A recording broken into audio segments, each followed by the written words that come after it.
real winner last night was Joe the Plumber.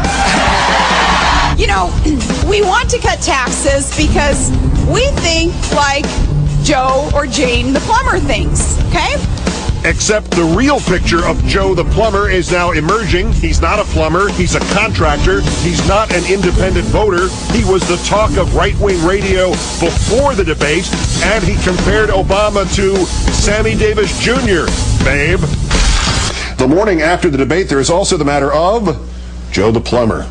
Joe the unlicensed plumber, the tale of whose tax bracket revealing itself today to be utter fiction. Outside Toledo, Ohio on Sunday, Joe Wurzelbacher approaching Senator Obama to question him about his tax plan, telling him that he was a plumber, quote, getting ready to buy a company that makes $250,000 to $280,000 a year. Your new tax plan is going to tax me more, isn't it? Last night, Senator McCain pouncing on that exchange as a cautionary tale for the common American, citing Joe the plumber 21 times and using him as his object lesson of the evils of the Obama tax plan. Except none of it adds up. Joe the plumber is not licensed as a plumber. Joe the plumber has no specific plans for buying his boss's business. Joe the plumber's boss's business is not making $250,000 a year, but closer to $100,000. And buying it might be difficult because in 2006, Joe the plumber only made $40,000, a figure that would save him at least $500 a year under Obama's tax plan. Despite all that, in Pennsylvania this morning, Senator McCain still plumbing the depths with good old Joe. The real winner last night was Joe the Plumber.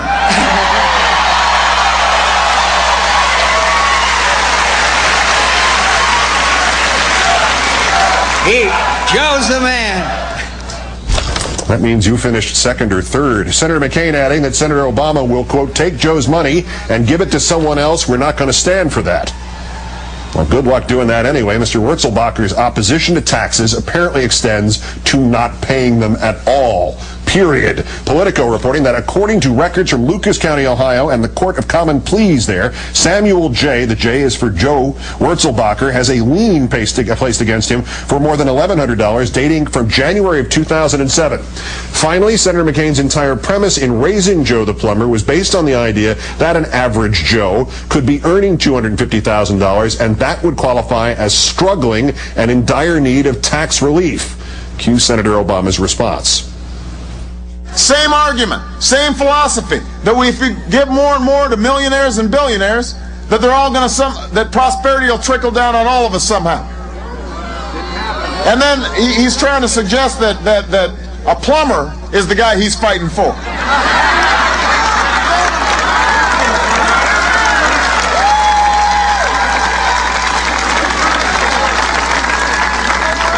How many plumbers you know making $250,000 a year?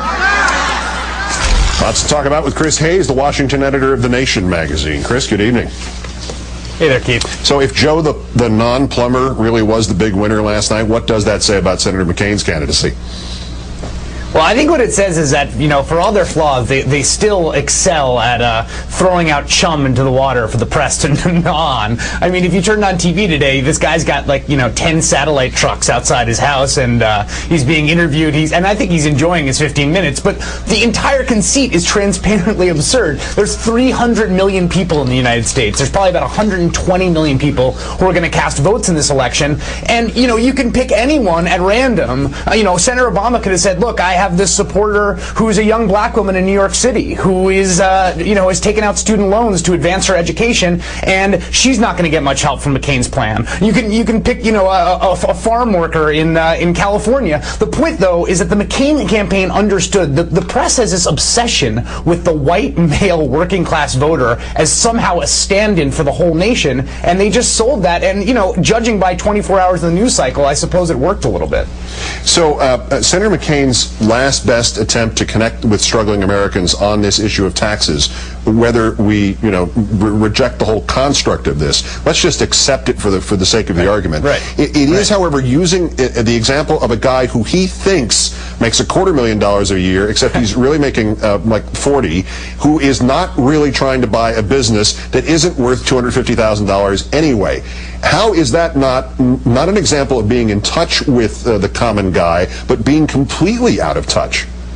No, it perfectly sums up the entire mythos that this conservative populism functions on. And the point is that, you know, even if he had this business that brought in $280,000, he would only be paying the higher marginal rate on the $30,000 above $250,000. But leaving that aside for a moment, there's this tremendous gap between the mythical creature of Joe the Plumber and the actual real life guy. And we see this time and time again. Sarah Palin's a perfect example. And what it shows is that the modern Republican Party and the McCain campaign and the right wing are so much more heavily invested in a caricature of ordinariness than they are in actual real life ordinary people. And that's, I think, the takeaway that's so perfectly illustrated by this. And of course, I'm just thinking suddenly of the old TV ads. You probably wouldn't remember these, with Josephine the plumber, but that's another story altogether.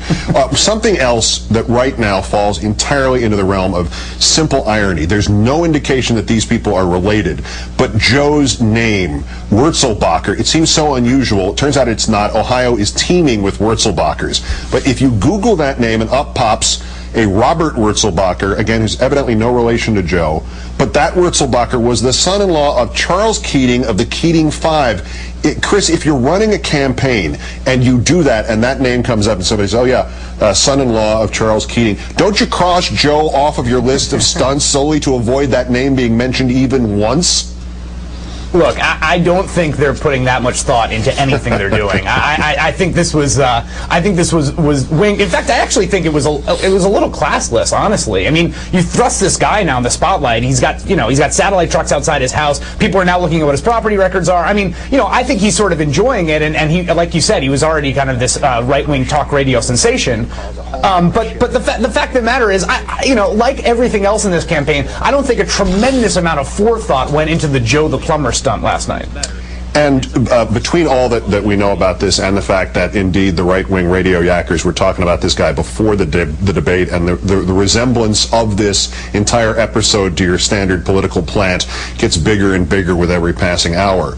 You mentioned the term takeaway before. Is another takeaway here, yet another gimmick that got about as much vetting as the selection of Governor Palin did?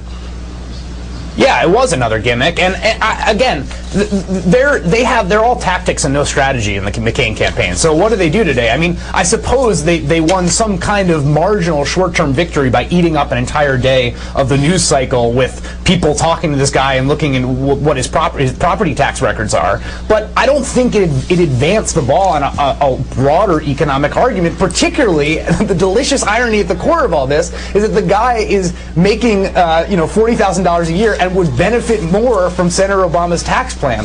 I don't see how they didn't just shoot themselves in the foot. No, see, I got it. It's coming to me. It's coming to me. For the next 19 days, voter of the day. Each day, John McCain announces some lucky voter who is really representative of why you should vote for him and not vote for Obama, and all the camera crews rush to that guy's house. It's like a and he cancels his campaign to go help them out. That's right. So you don't have to pay attention to McCain or Palin. You can just go visit Joe the Plumber, or Jane Withers as Josephine the Plumber. Chris Hayes of The Nation magazine. As always, Chris, great thanks. Thank you, Keith. Plumber, unlicensed plumber, big deal. If you're John McCain, it's close enough.